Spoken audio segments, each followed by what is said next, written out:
हाल ही में महाराष्ट्र और झारखंड के असेंबली इलेक्शंस यानी कि विधानसभा चुनाव के रिजल्ट्स आए। अब कौन जीता, कौन सी पॉलिटिकल पार्टी ने क्या गलती की, कौन सा अलायंस जो है वो विक्ट्री की तरफ गया, इस बात का डिस्कशन करने के लिए ये वीडियो नहीं है।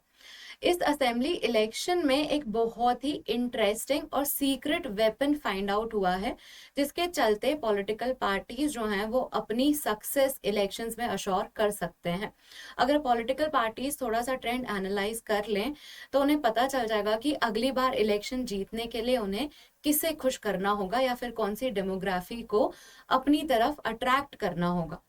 देखिए, इंडिया में कास्ट के नाम पे वोट लिए जाते हैं, रिलीजन के नाम पे वोट लिए जाते हैं, पर यहाँ पर एक और इंग्रेडिएंट निकल के आया जो कास्ट और रिलीजन के साथ साथ आपको एक और फैक्टर जो है वो दे देता है इलेक्शन जीतने के लिए, और ये फैक्टर है विमेन वोटर्स का। दरअसल दोनों असेंबली इलेक्शंस में जो गवर्नमेंट थी उन्होंने विमेन के लिए एक स्कीम निकाली। ये जो स्कीम है उसमें विमेन के अकाउंट में डायरेक्टली पैसे ट्रांसफर होते हैं हर महीने, और चुनाव के टाइम पे अश्योरेंस भी दिया गया कि ये जो पैसे हैं जो ट्रांसफर हो रहे हैं ये धीरे धीरे बढ़ा दिए जाएंगे। और इसी के चलते विमेन वोटर्स का टर्नआउट भी दोनों स्टेट्स में यानी कि महाराष्ट्र और झारखंड दोनों स्टेट्स में विमेन ने इलेक्शन प्रोसेस में जमकर पार्टिसिपेट किया, जिसके कारण पॉलिटिकल एनालिस्ट को ऐसा लगता है कि शायद विमेन वोटर्स जो हैं वो गेम चेंजर्स रही इस असेंबली इलेक्शंस में। और ये जो स्कीम्स जिसकी मैं बात कर रही हूँ वो स्कीम भी मैं आपको बताऊंगी इस वीडियो में। हेलो एवरीवन, मेरा नाम मोनिका है और लेट्स क्रैक यूपीएससी सीएसई में आपका स्वागत है। हम जो टॉपिक समझने की कोशिश कर रहे हैं इस पूरे इवेंट से वो है participation of women in politics. तो विमेन जो है वो पॉलिटिक्स में किस तरह से पार्टिसिपेट करती है और इनका पार्टिसिपेशन कितना इंपॉर्टेंट रोल प्ले करता है इंडिया के पॉलिटिकल सिस्टम में या इन जनरल इलेक्शन प्रोसेस में, हम उसे एनालाइज करने वाले हैं।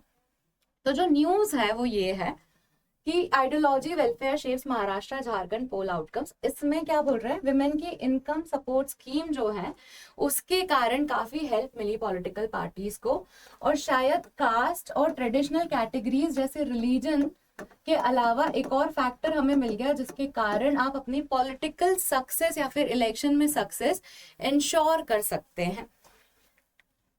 जो स्कीम जिसकी मैं बात कर रही थी, तो महाराष्ट्र में वो स्कीम का नाम है माझी लाड़की बहन योजना, और झारखंड में जो स्कीम है वो है मैया सम्मान योजना। ये जो स्कीम्स हैं ये डायरेक्ट बेनिफिट ट्रांसफर स्कीम है, मतलब कि इन स्कीम के तहत खाते में सीधे से पैसे आ जाते हैं हर महीने। और ये जो स्कीम है ये ऐसा नहीं है कि पहली बार ही देखने को मिला है कि विमेन सेंट्रिक स्कीम्स जो है उसके कारण इलेक्शन के रिजल्ट जो है वो अफेक्ट हुए हैं। ये स्कीम्स एक और स्कीम के बेसिस पे बनी है जो कि मध्य प्रदेश में बनाई गई थी, लाडली बहना योजना। और मध्य प्रदेश में भी ये गवर्नमेंट जो है वो काफी पॉपुलर रही जिसने ये स्कीम बनाई। तो ये एक टेम्पलेट फिक्स होता हुआ दिख रहा है कि अगर आप विमेन वोटर्स को खुश रखते हैं और डायरेक्ट बेनिफिट ट्रांसफर स्कीम देते हैं उन्हें, तो शायद आप पॉलिटिकली इलेक्शंस में और अच्छा करेंगे और विमेन वोटर्स जो हैं वो बढ़ चढ़कर पार्टिसिपेट करेंगी। दोनों ही स्टेट में, जैसा कि मैंने बोला, दोनों ही स्टेट में विमेन वोटर्स का टर्नआउट जो है वो ज्यादा रहा। झारखंड में तो इनफैक्ट 5 लाख से ज्यादा डिफरेंस रहा है मेन और विमेन में, मतलब विमेन वोटर्स जो हैं वो 5 लाख इन नंबर ज्यादा हैं। तो ये सब चीजों को देखते हुए एक सीक्रेट वेपन अनकवर हो गया कि शायद विमेन वोटर्स जो हैं वो किंग मेकर्स हैं अभी मॉडर्न सोसाइटी में, और कास्ट और रिलीजन के अलावा जेंडर भी एक की रोल प्ले कर रहा है इंडिया के पॉलिटिकल सिस्टम में। तो ये जो है वो इन्फॉर्मेशन है, और ये सिर्फ एक न्यूज़पेपर का एनालिसिस नहीं है। आप फर्स्ट पोस्ट का भी न्यूज देखेंगे तो यही वो कह रहे हैं कि women voters change the game in favour of incumbent in Maharashtra and Jharkhand. Incumbent का मतलब होता है वो गवर्नमेंट जो एग्जिस्टिंगली पदाधिकारी है या जो पावर में है। तो महाराष्ट्र और झारखंड में गवर्नमेंट्स ने विमेन सेंट्रिक स्कीम्स निकाली और उसके कारण वो विक्ट्री की तरफ रही। तो ये जो एनालिसिस है इसको लेके हम कोरिलेट करेंगे इंडियन सोसाइटी के GS1 की टॉपिक रोल ऑफ विमेन से, और उसमें भी हम specifically political participation of women पे फोकस करने वाले हैं। अब देखिए, अनअकैडमी का सब्सक्रिप्शन जो है वो आपके लिए अवेलेबल है बहुत ही ऑप्टिमम प्राइस में। अगर आप 2026 का यूपीएससी देना चाहते हैं तो आप ये सब्सक्रिप्शन ले सकते हैं, प्लस मेंबर बन सकते हैं। 33,000 के प्राइस में। आइकॉनिक मेंबर बन सकते हैं आप 47,000 के प्राइस में। अब ये जो डिफरेंस है प्लस मेंबर और आइकॉनिक में, वो यहीं पर ही लिखा हुआ है कि आपको प्लस मेंबर की सारी फीचर्स के साथ साथ मेंटरशिप और नोट्स भी प्रोवाइड किए जाते हैं आइकॉनिक सब्सक्रिप्शन में। अगर आप 2027 का यूपीएससी टारगेट कर रहे हैं तो आप 43,000 में सब्सक्रिप्शन ले सकते हैं और 57,000 में आप आइकॉनिक सब्सक्रिप्शन ले सकते हैं। ये सब्सक्रिप्शन लेने के लिए आप मेरा कोड इस्तेमाल कर सकते हैं। मेरा कोड है MM05।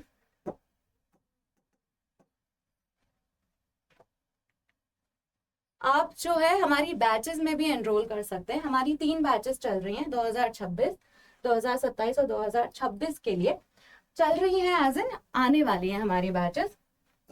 एक आरंभ बैच है जो इंग्लिश मीडियम के लिए है, एक आगाज बैच है, अगेन वो इंग्लिश मीडियम के लिए है, पर ये टारगेट ईयर्स इनके अलग हैं। आरंभ बैच जो है वो 2026 का टारगेट ईयर है, आगाज जो है वो 2027 के लिए है, और इग्नाइट जो बैच है वो 2026 के लिए, पर ये इंग्लिश में पढ़ाते हैं। तो ये बैचेस जो है वो आप अपने लिए देख सकते हैं और इनमें एनरोल कर सकते हैं। कोड जो है वो MM05 ही है। जो बच्चे प्रीलिम्स 2025 देना चाहते हैं और अपनी प्रिपरेशन को और बूस्ट करना चाहते हैं वो इस बैच के लिए एनरोल कर सकते हैं। रफ्तार बैच है, इसमें आपको 6 महीने में कोर्स कराया जाएगा, मॉक टेस्ट के साथ साथ आपको कोर्स कराया जाएगा। तो मॉक टेस्ट भी इसका की फीचर है और डाउट सॉल्विंग के लिए भी इसमें प्रोविजन है। तो आप इस बैच में भी एनरोल कर सकते हैं डिपेंडिंग ऑन आप कौन से साल का प्रीलिम्स लिखने का सोच रहे हैं। अब आपने सब्सक्रिप्शन लिया और आपको सक्सेस नहीं मिली तो उस केस में भी अनअकैडमी आपका हाथ नहीं छोड़ रहा है। अगर आपने 2 साल या उससे ज्यादा का सब्सक्रिप्शन लिया है अनअकैडमी के साथ और किसी कारणवश आप नहीं क्लियर कर पाते तो आप अपना सब्सक्रिप्शन एक्सटेंड भी करा सकते हैं 1 साल के लिए, और ये एक्सटेंशन बिल्कुल फ्री है। तो अगर आपका यूपीएससी क्लियर नहीं होता है तो आप 1 साल के लिए और अनअकैडमी के कोर्सेज जो हैं वो इस्तेमाल कर सकते हैं। अगेन ये सब चीजें जो हैं आपको एनरोल करने के लिए मेरा कोड इस्तेमाल करना पड़ेगा विच इज MM05। अब हम फिर से टॉपिक पे आते हैं और अब बात करते हैं विमेन इन पॉलिटिक्स की। मैंने आपको बताया कि कैसे विमेन जो हैं वो किंग मेकर्स की तरह दिख रही हैं, या फिर विमेन जो हैं वो बहुत ज्यादा की रोल निभा रही हैं पॉलिटिकल पार्टीज को पावर में रखने के लिए। तो ये तो एक तरह का पार्टिसिपेशन हो गया उनका। विमेन जो है वो पॉलिटिक्स में 2 तरीके से पार्टिसिपेट कर सकती है। एक तो वोटर बन के जो वोट देने जाएं और किन्हें पावर में लाना है वो डिसाइड करें, और दूसरा जो है वो खुद पावर होल्ड करके या इंपॉर्टेंट पॉलिटिकल ऑफिसेस होल्ड करके। तो ये 2 तरह के पार्टिसिपेशन में, एक तो हमने देख लिया कि विमेन कैसे की रोल निभा रही हैं किंग मेकर्स बनाने में। अब दूसरा वाला पॉलिटिकल पार्टिसिपेशन का डिस्कशन करेंगे हम, जिसमें हम देखेंगे कि विमेन जो हैं वो कितने इंपॉर्टेंट पॉलिटिकल ऑफिसेस होल्ड कर रही हैं इंडिया में। तो अगर पॉलिटिक्स की देखें तो विमेन जो है वो 18th लोकसभा में सिर्फ 14% विमेन ही है। 18th लोकसभा मतलब ये वाला जो लोकसभा है 2024 इलेक्शंस का, इसमें विमेन जो है वो सिर्फ 14% ही है। और पॉपुलेशन वाइज देखें तो अराउंड 48% पॉपुलेशन जो है इंडिया की विमेन है। तो आप देखेंगे तो प्रपोर्शन कितना कम है विमेन का लोकसभा में, ये आपको क्लियरली दिख जाएगा। और आपको ये बात और अच्छे से समझाने के लिए मैं साउथ अफ्रीका का एग्जाम्पल देती हूँ। साउथ अफ्रीका की पार्लियामेंट में 45% जो है वो विमेन है। तो वो परसेंटेज कितना अच्छा है, ये वाले परसेंटेज से वो आप रियलाइज कर सकते हैं। यूके में भी ये परसेंटेज अच्छा है, यूके में भी अराउंड 40% पार्टिसिपेशन है विमेन का। तो ये जो स्टैटिस्टिक्स है उसको आप देखें तो हमारा पार्टिसिपेशन बहुत पुअर है, विमेन का पार्टिसिपेशन जो है वो कम है। तो ये जो है ये प्रॉब्लम का विषय है कि हमारे यहाँ पे विमेन क्यों नहीं पॉलिटिक्स के की ऑफिसेस होल्ड कर रही हैं, या फिर पॉलिटिक्स में क्यों नहीं आ रही हैं, अपनी लीडरशिप का प्रदर्शन क्यों नहीं कर रही है। और ये जो है ये इशू समझने के लिए आपको रीजन समझना बहुत जरूरी है कि विमेन पॉलिटिक्स क्यों नहीं ज्वाइन कर रही। तो अब हम वो रीजंस की तरफ बढ़ रहे हैं कि क्यों पॉलिटिकल पार्टिसिपेशन विमेन का इतना कम है। अब यहाँ पे वीडियो पॉज करके आप 2 सेकंड एनालाइज कीजिए कि ऐसा क्या हो रहा होगा जिसके कारण विमेन पॉलिटिक्स को ज्वाइन करने में हिचकिचा रही होंगी। और आप जैसे ही सोचेंगे ना आप सही रीजन निकाल लेंगे, और वो ही रीजंस हैं। बस यहाँ पर मैं आपको बहुत अच्छे से फ्रेम करके बता रही हूँ कि आप एग्जाम में किस तरह से लिख सकते हैं अपने विचारों को ही। इंडियन सोसाइटी में सबसे खूबसूरत बात यही है कि आप इस सोसाइटी का हिस्सा हैं, तो आपको प्रॉब्लम्स पता है, बस उनको कैसे ब्यूटीफुली लिखा जाता है वो सिखाना मेरा काम है। आप कितने अच्छे से टर्म्स का इस्तेमाल करते हैं वो मेरा काम है। तो आप यहाँ पे वीडियो पॉज करेंगे और थोड़ा ब्रेनस्टॉर्म करेंगे तो आपको वही इश्यूज आइडेंटिफाई होंगे जो आप नेक्स्ट स्लाइड में देखने वाले हैं। तो पॉलिटिकल पार्टिसिपेशन विमेन का कम क्यों है, इससे रिलेटेड जो इश्यूज हैं वो देखते हैं हम। सबसे पहला इशू है जेंडर स्टीरियोटाइप का। जेंडर स्टीरियोटाइप का मतलब है कि लोगों का ऐसा मानना है कि विमेन लीडर्स अच्छी नहीं होती हैं, विमेन लीडर्स जो है वो अच्छे से सरकार नहीं चला सकती, विमेन की जगह जो है वो किचन में ही है या घरों में ही है, और उन्हें वो ट्रेडिशनल रोल जो है कि हाउसवाइफ का जो रोल है या फिर खाना बनाने का जो रोल है वो ही करना चाहिए। पॉलिटिक्स जैसा फील्ड जो है वो विमेन के लिए सूटेबल नहीं है।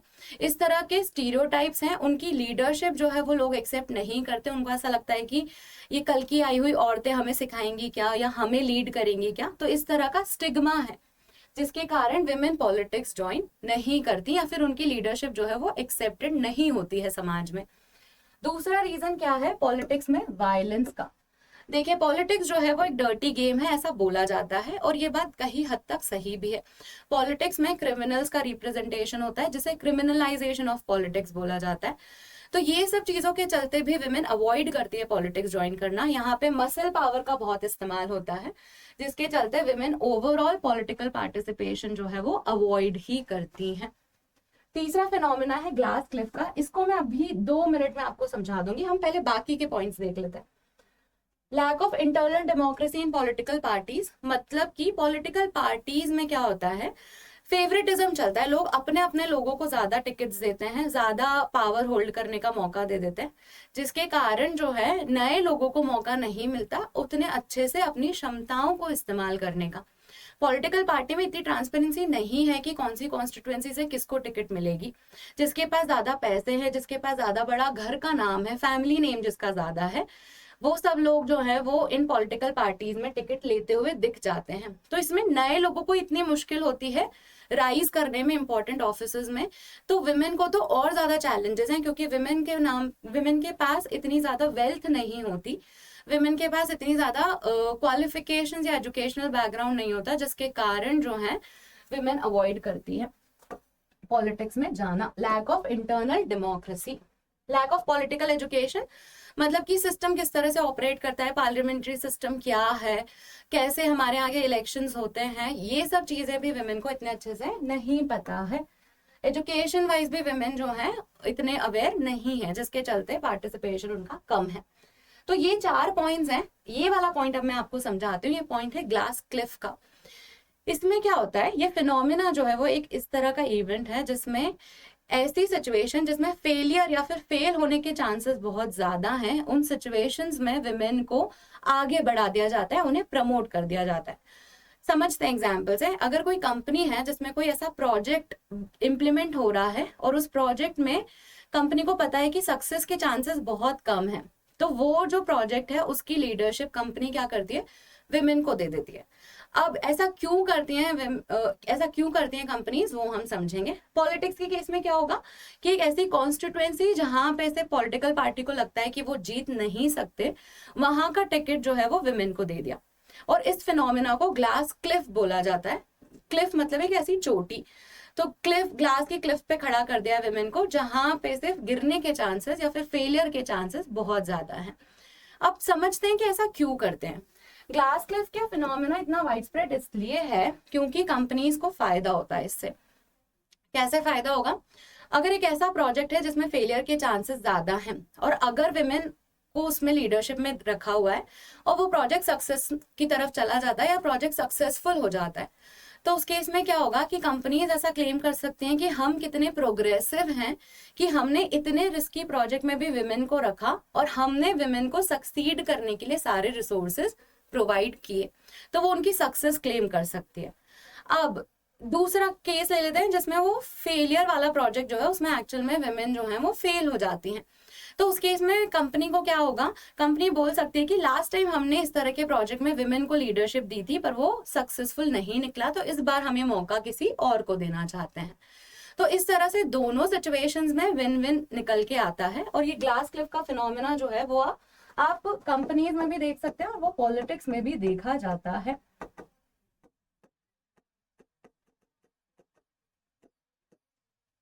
तो होपफुली आपको समझ में आ गया होगा कि क्या इश्यूज हैं जिसके कारण विमेन पॉलिटिक्स में नहीं जाती हैं।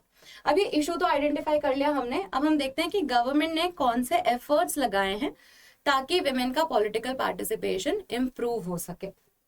बहुत सारे एफर्ट्स हैं, इसमें मैं सिर्फ एक ही डिस्कस कर रही हूँ क्योंकि ये वाला जो एफर्ट है इसके बेसिस पे प्रीलिम्स का एक क्वेश्चन भी है जो हम सॉल्व करेंगे अभी।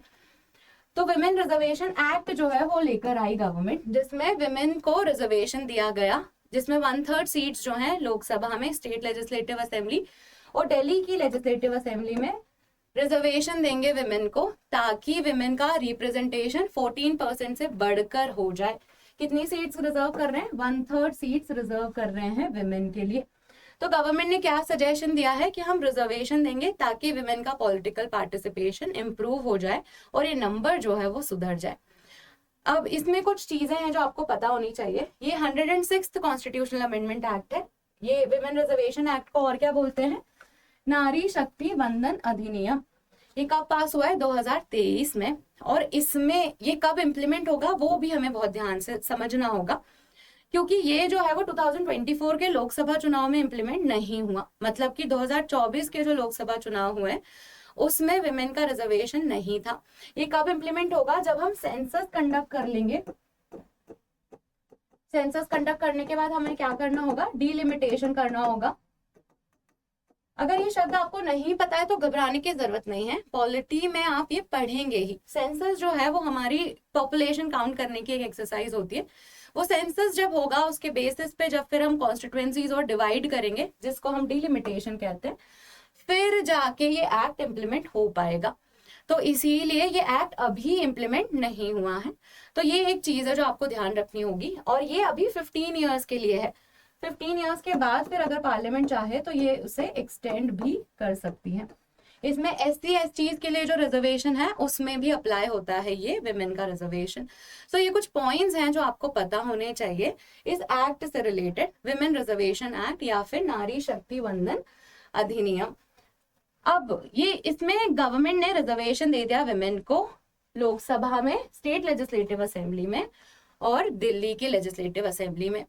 पर इसमें इशू क्या है ये भी आपको हाईलाइट होना चाहिए, क्योंकि रिजर्वेशन जो है वो एक क्विक फिक्स है। क्विक फिक्स मतलब अगर आप देखेंगे तो अब आपके वो 14% का जो पार्टिसिपेशन था वो और बढ़ के तो दिख जाएगा आपको, क्योंकि यहाँ पे तो 1/3 सीट्स रिजर्व्ड है, तो वो नंबर तो बढ़ेगा ही। पर जिस वजह से विमेन पार्टिसिपेट नहीं कर रही थी पॉलिटिक्स में, जैसे कि क्रिमिनल्स जो हैं वो पॉलिटिक्स में है, वायलेंस होता है पॉलिटिक्स में, विमेन के पास रिसोर्सेज नहीं है, विमेन को इतना फ्री पार्टिसिपेशन अलाउड नहीं है, उनकी लीडरशिप को क्वेश्चन किया जाता है, ये सारी प्रॉब्लम्स तो सॉल्व हुई ही नहीं। आपने क्या किया? आपने बस एक क्विक फिक्स बता दिया है कि हम नंबर सुधार देंगे, पर वो नंबर इतने पुअर क्यों थे, ये वाला रूट कॉज तो आपने सुधारा ही नहीं है। तो रिजर्वेशन के चलते यही प्रॉब्लम है। और ये रिजर्वेशन विमेन को पंचायती राज सिस्टम में भी है, पर तो विमेन का पार्टिसिपेशन वहां पे है, पर विमेन की लीडरशिप जो है वो इम्प्रूव नहीं हुई।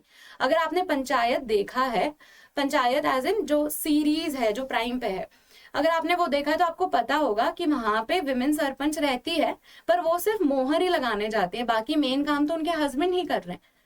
तो इसीलिए आप क्विक फिक्स ऑफर कर रहे हैं, एक तुरंत सा एक स्टैटिस्टिक इंप्रूव करने वाला डिजाइन है ये रिजर्वेशन के थ्रू पॉलिटिकल पार्टिसिपेशन बढ़ाने का जो मुद्दा है। तो इसके चलते आपको सिस्टम और बेहतर करने की जरूरत है, क्योंकि ये जो है ये पूरा सोल्यूशन नहीं है। और यही इशू है इस एक्ट से। जो स्टीरियोटाइप है कि विमेन अच्छी लीडर नहीं होती, वो स्टीरियोटाइप इससे खत्म नहीं होगा। इनफैक्ट अगर विमेन जो हैं वो पॉलिटिक्स में पावर होल्ड करेंगी तो सबको ऐसा लगेगा कि ये तो रिजर्वेशन के थ्रू ही आई हैं, ये अपने दम पर नहीं आई हैं, तो उनके लिए जो है वो और प्रॉब्लम क्रिएट कर देगा। नेक्स्ट क्या है? रिजर्वेशन जो है वो पंचायती राज सिस्टम्स में भी है, और हमने देखा है कि पंचायती राज सिस्टम में सरपंच पति चलता है। कहने का मतलब यह है कि अगर आप पेपर पे देखें तो विमेन जो है वो लीडरशिप रोल में है, पर एक्चुअली पावर किसके पास है? उनके हस्बैंड के पास, उनके फादर के पास या उनके भाई के पास। तो फैमिली में जो भी मेल मेंबर है वो पावर होल्ड कर रहा है, रादर देन विमेन जो है वो पॉलिटिकली एम्पावर हो। तो इसीलिए रिजर्वेशन जो है वो एक इफेक्टिव टूल नहीं है। और लास्ट जो है कि जिस प्रॉब्लम की वजह से विमेन पॉलिटिक्स में नहीं आ रही थी, वो प्रॉब्लम तो फिक्स की ही नहीं आपने। क्रिमिनलाइजेशन ऑफ पॉलिटिक्स या फिर इनर पार्टी डेमोक्रेसी तो आई ही नहीं। क्रिमिनलाइजेशन ऑफ पॉलिटिक्स तो हटाया ही नहीं आपने बस एक क्विक फिक्स दे दिया है। इस वजह से ये एक इफेक्टिव मेजर नहीं है। तो हमें और भी चीजें करने की जरूरत है। तो ये चीज जो है वो हम देख चुके हैं। अब हम क्वेश्चन सॉल्व करेंगे जो प्रीलिम्स में पूछा गया है। Consider the following statements regarding नारी शक्ति वंदन अधिनियम। हमें एक्ट के हिंदी नाम भी पता होने चाहिए, क्योंकि आप देख सकते हैं एक्ट जो है वो हिंदी नाम से आया है। 3 प्रोविजंस है, इसमें से हमें करेक्ट स्टेटमेंट निकालना है। पहले ही आप कीवर्ड सर्कल कर लिया करिए, क्योंकि कभी कभी इनकरेक्ट स्टेटमेंट भी आइडेंटिफाई करने को होता है। सबसे पहला क्या है? Provision will come into effect from 18th Lok Sabha. Next statement है this will be in force for 15 years after becoming an act. तीसरा है there are provisions for the reservation of seats for scheduled caste womens within the quota reserved for the scheduled caste. अभी 3 statements में से correct statement पहचानना है हमको। एक एक करके स्टेटमेंट पढ़ते हैं। Provisions will come into effect from 18th Lok Sabha, ये तो गलत है क्योंकि सेंसस के बाद ही आएंगे ये प्रोविजंस इफेक्ट में। अब यहाँ से एक्चुअली आपका क्वेश्चन सॉल्व हो जाता, क्योंकि अगर आप ऑप्शन देखते तो 1 जो है वो 3 ऑप्शन में है, और आपने 1 अगर गलत कर लिया है तो आपको सीधे से एलिमिनेशन से मिल जाएगा कि करेक्ट आंसर क्या है, सी। तो इसमें देखते हैं this will be in force for 15 years after becoming an act, 15 साल तक तो रहेगा ही है, तो ये भी सही है। और सीट्स जो है वो शेड्यूल कास्ट के लिए भी रिजर्व्ड है, शेड्यूल कास्ट के कोटा में।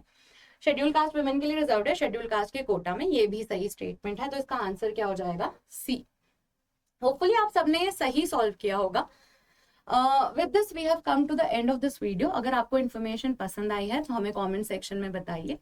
इंडियन सोसाइटी की क्लासेस जो है वो हम शुरू करने वाले हैं, और कल हमारा लाइव सेशन होगा कास्ट सिस्टम पे, तो आप उसमें भी आइए और ज्वाइन कीजिए वो क्लास को। अपने डाउट्स जो है आप सॉल्व कर सकते हैं। Caste system, caste census, intersectionality जैसे कॉन्सेप्ट्स पे हम डिस्कशन करने वाले हैं उसमें। तो कल जो है क्लास 4 बजे रहेगी। इसके अलावा आप और कौन से टॉपिक्स चाहते हैं हमसे, आप वो भी हमें कमेंट सेक्शन में बता सकते हैं। तो थैंक यू, एंड चैनल को सब्सक्राइब कीजिए और वीडियो को लाइक और शेयर कीजिए। धन्यवाद।